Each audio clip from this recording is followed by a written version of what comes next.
বলছেন আনাকিমুদ্দিন ওয়ালা তাতাবাররাকু ফীহি, ও দুনিয়ার মুসলমান তোমরা আল্লাহর আইন কায়েম করো, এ ব্যাপারে মতপার্থক্য করিও না। আল্লাহর আইন কায়েম করেছিলেন রসুল, 10 বছর শাসন করেছেন। রসুলের ওফাতের পর আবু বকর সিদ্দিক আমিরুল মুমিনিন হলেন, তারপরে হযরত উমর ফারুক আমিরুল মুমিনিন হলেন। 10টি বছর কোরআন দিয়ে পৃথিবী চালালেন আমিরুল মুমিনিন।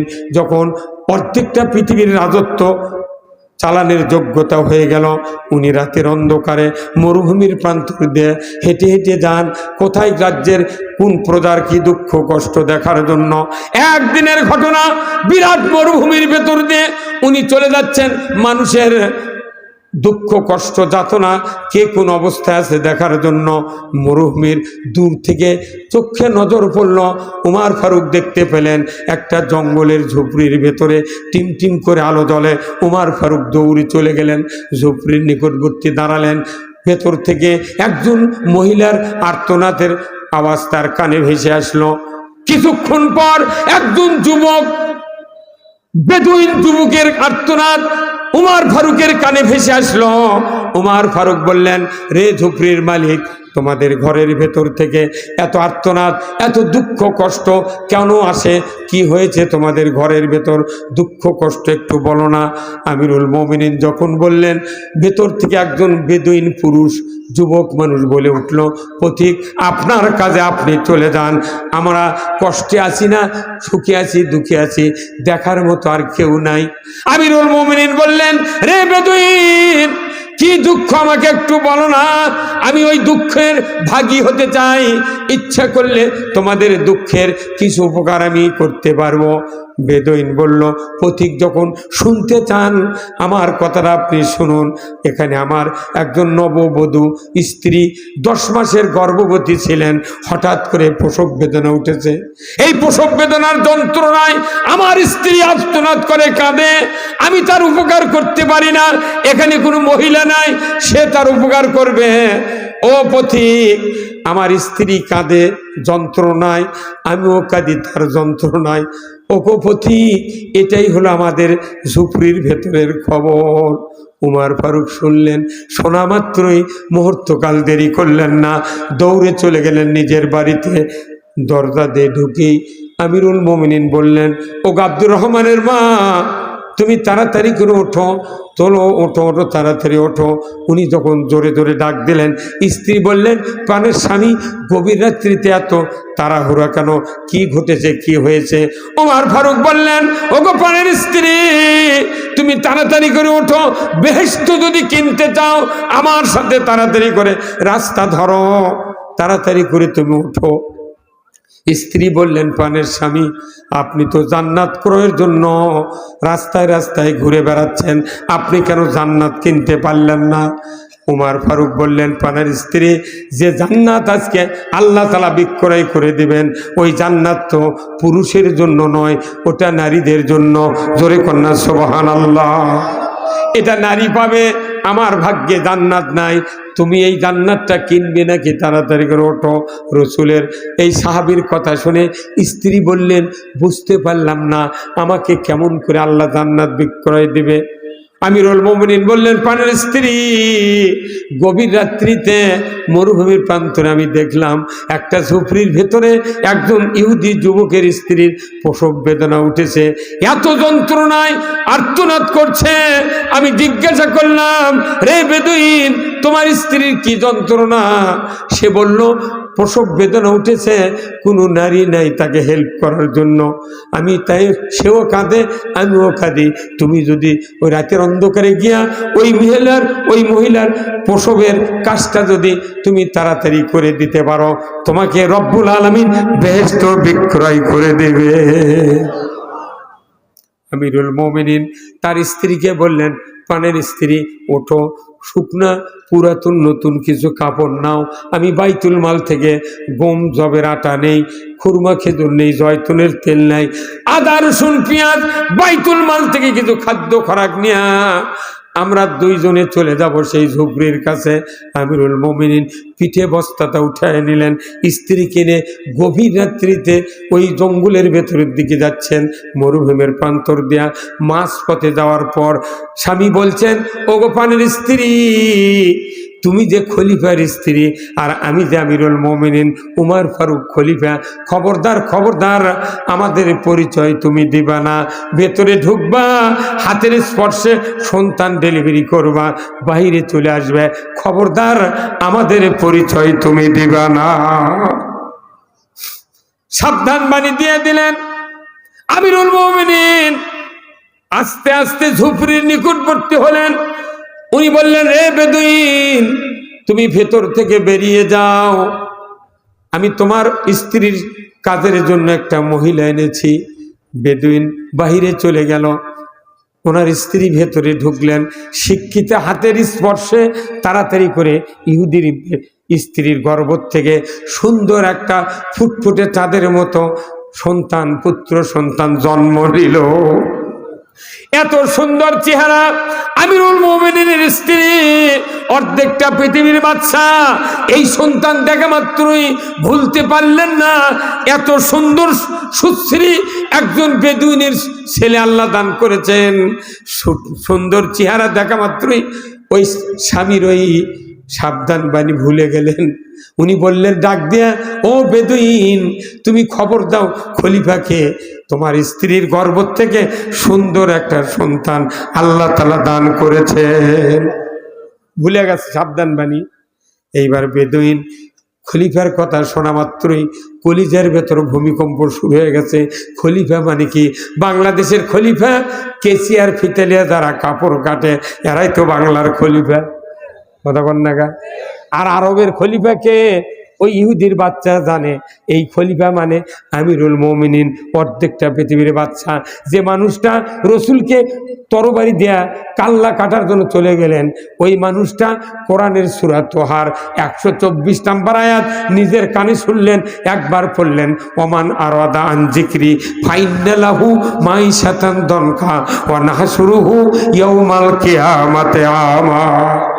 আমার আল্লাহ বলছেন, ও দুনিয়ার মানুষ, তোমরা যারা কোরআন শোনো, আল্লাহর নামের জিকির শোনো, নসিহত শোনো, শোনার পর যদি আমার পথে না চলে অন্য পথে চলতে থাকো, বিপরীতমুখী হয়ে চলো, আমি আল্লাহ তোমাদের জন্য জীবিকাকে সংকীর্ণ করে দেব।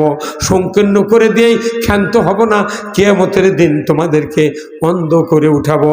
এই কথা যখন উমর ফারুক বাহির থেকে শুনলেন, উনি ভেতরে গিয়া তরবারির উল্টা পিঠ দিয়া এত জোরে বেদম মারা শুরু করলেন। বোন ফাতেমা উমরকে জড়িয়ে ধরে বললেন, রে ভাই উমর, আমার স্বামীকে তুমি কিভাবে আহত করলে? দেখলে মাথা ফিটে ফিনকি দিয়ে রক্ত বেরিয়ে যাচ্ছে, তুমি আমাকে মেরে মেরে শহীদ করে দাও, তুমি আমার স্বামীকে মারতে পারবে না।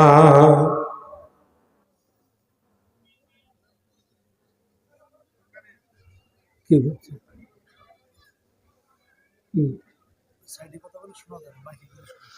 ভাইরা আমার, আমিরুল মুমিনিন এই কথা শোনার পর মারা শুরু করলেন। কিন্তু যখন রক্ত দেখলেন ভগ্নিপতির মাথায়, বোন যখন বলল আমাকে মারো, আমার স্বামীকে মারতে পারবে না, রক্ত দেখা মাত্রই উমরের কলিজার ভেতরে মহব্বত পয়দা করে দিলেন কে? আল্লাহ এমন মহব্বত দিলেন, উমার সাথে সাথে বলল, বোনে কি পড়ছিলে তোমরা, আমার হাতে দিয়ে দাও। বোন বলল, ভাইজান তুমি যে অপবিত্র নাজাসাত মুশরিক, তোমাকে এই পবিত্র খণ্ডটি দেওয়া যাবে না, তুমি গোসল করো, পবিত্র হও, তোমার হাতে খণ্ডটি দেওয়া হবে, এর আগে নয়। একবার উমার বাহির থেকে শুনলেন, তারপরে হাতে নিলেন, উনি পড়লেন, ওমান আরাদান যিকরি ফাইন্না লাহু মাইশাতান দনকা ওয়া নাহশুরুহু ইয়াউমাল কিয়ামাতি আমা। আল্লাহর নবীর সাহাবী যিনি হবেন, উনি তো গলা কাটতে চলে যাচ্ছেন, অথচ রাস্তা বাইপাস হয়ে ভগ্নিপতির বাড়িতে গেলেন। উনি যখন পড়লেন, বুঝলেন আরবের লোক, সাথে সাথে বললেন, বুন্নে আর দেরি করো না, নিয়ে চলো বিশ্ব নবীর দরবারে, আমি আজকে কালিমা পড়ে মুসলমান হয়ে যাব। এই মানুষটা 10 বছর মসজিদে নববীর বক্তব্য শুনে রসুলের মুখে অর্ধেকটা পৃথিবীর বাদশা হওয়ার পর নিজের স্ত্রীকে নিয়ে ইহুদির ঘরে সন্তান ডেলিভারির কাজে স্ত্রীকে নিয়ে গেলেন, জোরে বলুন ঠিক কিনা। সেই ফুলেরই রৌশানিতে আরশ কুরসি রৌশান, সেই ফুলেরই রং লেগে আজ ত্রিভুবন জালা, সাহারাতে ফুটল রে ফুল রঙিন গোলে লা লা, সাহারাতে ফুটল রে ফুল, জোরে কন্যা মারহাবা। সেই ফুল হলো কোরআনের ফুল, জোরে বলুন ঠিক কিনা। আমার ভাইরা, উমর ফারুক ইমান এনে অর্ধেকটা পৃথিবীর বাদশাহী চালালেন। উনি যখন বললেন, ও আমার স্ত্রী, খবরদার খবরদার, আমার পরিচয় দেবা না, তোমারও পরিচয় দেবা না। উনি আবেগ ভরে সন্তানের চেহারা দেখে বললেন, রে ইহুদির বাচ্চা, রে বেদুইন, তুমি খবর দাও খলিফাকে। কিন্তু খলিফা আমিরুল মুমিনিন খেজুর গাছের নিচে রাতের অন্ধকারে দাঁড়িয়ে আছেন, স্ত্রী ভেতরে আছে। যখন বলল খলিফাকে সংবাদ দাও, পুত্র সন্তান জন্ম নিয়েছে তোমার স্ত্রীর গর্ভ থেকে। ইহুদি ওই বেদুইন আর ঘরে ফিরে গেল না, উনি চলে গেলেন, খলিফা মানে উমর ফারুক, উনি চলে গেলেন খেজুর গাছের নিচে, মুখের কাছে মুখ লাগায় দেয়া, দেখলেন বাস্তবে কি হলো, উমর ফারুক। উনি পায়ের উপর গড়িয়ে পড়ে বলতে লাগলো, ও আমিরুল মুমিনিন, আমি ভুল করেছি, গভীর রাত্রিতে আপনাকে খবর দেয়া এই নিকৃষ্ট কাজে কেন আপনি আপনার স্ত্রীকে এনেছেন, কেন আপনি অর্ধেকটা পৃথিবীর বাদশা, আমার স্ত্রীর এই কষ্টের লাঘবের জন্য আপনাকে আমি খবর দেওয়ার কারণে কষ্ট হয়েছে আপনার, আপনি আমাকে মাফ করুন, আমি বেয়াদবি করেছি। আমিরুল মুমিনিন দুই হাত দিয়া বেদুইনকে বুকের সাথে জড়িয়ে ধরে বললেন, এ বেদুইন, এটা আমার নবীর শিক্ষা, ইসলামের শিক্ষা, কোন জাতি বলে হিংসা নাই, নিন্দা নাই, কোন রকমের গুসিবিং নাই। ও বেদুইন, আমি তোমার কাছে মাপ চাই, তোমার স্ত্রীর কষ্ট শুরু হওয়ার আগে আমি উমর যে তোমাকে সাহায্য করতে আসতে পারি নাই, এই জন্য কিয়ামতের ময়দানে আমাকে আসামির কাঠগড়ায় দাঁড়াতে হবে, তুমি আমাকে দয়া করে মাফ করে দাও। উল্টা মাপ চাচ্ছে কে? সরকার। উল্টা মাপ চাচ্ছে সরকার। ভাইরা আমার, আমিরুল মুমিনিন যখন এই কথা বললেন, ইহুদি বলছে, ওই বেদুইন বলছে, যাব না পিতামাতার কাছে বোঝাপড়া করার জন্য, যাব না ভাই ভাগ্যের কাছে পরামর্শ নেওয়ার জন্য, যাব না স্ত্রীর কাছে, দেখব না সন্তানের চেহারা। ও আমিরুল মুমিনিন, বুঝতে পেরেছি ইসলাম কারে বলে, মানবতা কারে বলে, আমি বুঝতে পেরেছি রসুলের আদর্শ কারে বলে। আজকে আমি আর যাব না কোথাও, আপনি হাতটা বেরিয়ে দেন, আপনার হাতে হাত দেন, কালিমা পড়ে মুসলমান হয়ে যাব। ইহুদি মুসলমান হয়ে গেলেন, অর্ধেকটা পৃথিবীর বাচ্চা স্ত্রী নিয়ে রাতের অন্ধকারে মরুভূমিত গেছেন সন্তান ডেলিভারির কাজে। এখনকার মেম্বাররা যাবি? হ্যাঁ, আহা, ইসলাম কারে বলে?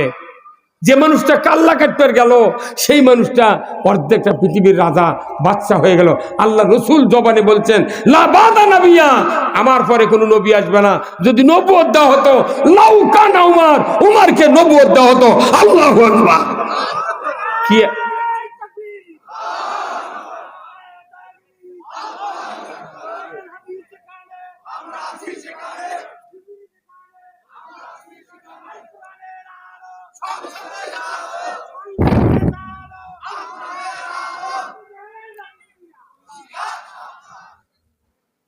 আমার ভাইরা, ইসলাম শোনার জিনিস নয়, ইসলাম দেখার জিনিস। এই যে চুরি হয় দেশে, এটা ইসলাম বন্ধ করবে, কথা ঠিক কিনা? একটা চোরের হাত যদি কেটে দেওয়ার দৃশ্য বাইতুল মোকাররমের গেটে, উত্তর গেটে ডিসেল লাইনে দেখানো হতো। আল্লাহ কোরআনে বলছেন, ওয়াসারিকু ওয়াসারিকাতু ফাক্তাউ আইদিয়াহুমা, চোর আর চুন্নি ধরা পড়লে হাত কেটে দাও 5টা গ্যারান্টির পর। খাদ্য, বস্ত্র, চিকিৎসা, শিক্ষা, বাসস্থান, 5টা গ্যারান্টির পর একটা চোরের হাত বাইতুল মোকাররমের উত্তর গেটে কেটে দেওয়ার দৃশ্য বিটিভি, এনটিভি, এসএটিভি, 21, 24, 71, 75, 76, যুগান্তর, 96 চ্যানেলে যদি দেখানো হতো। গরু চুরি, হুন্ডা চুরি তো দূরের কথা, মসজিদে জুতোই চুরি হতো না। তাহলে এই জুতা চুরি বন্ধ করতে, হুন্ডা চুরি বন্ধ করতে কোনো বক্তৃতা লাগবে না, খালি একটা আইন কায়েম করা লাগবে। কি কাটা? তাহলে যে হাত বক্তৃতা শুনে ভালো হয়নি, এই হাত কাটিয়ে ভালো করা লাগবে। কার কথা? আপনার খাদ্য, বস্ত্র, চিকিৎসা, শিক্ষা, এই 5টা গ্যারান্টি সরকার দেবে। কে বলেছেন? এই 5টা গ্যারান্টির পর কোনো পাগল কিছু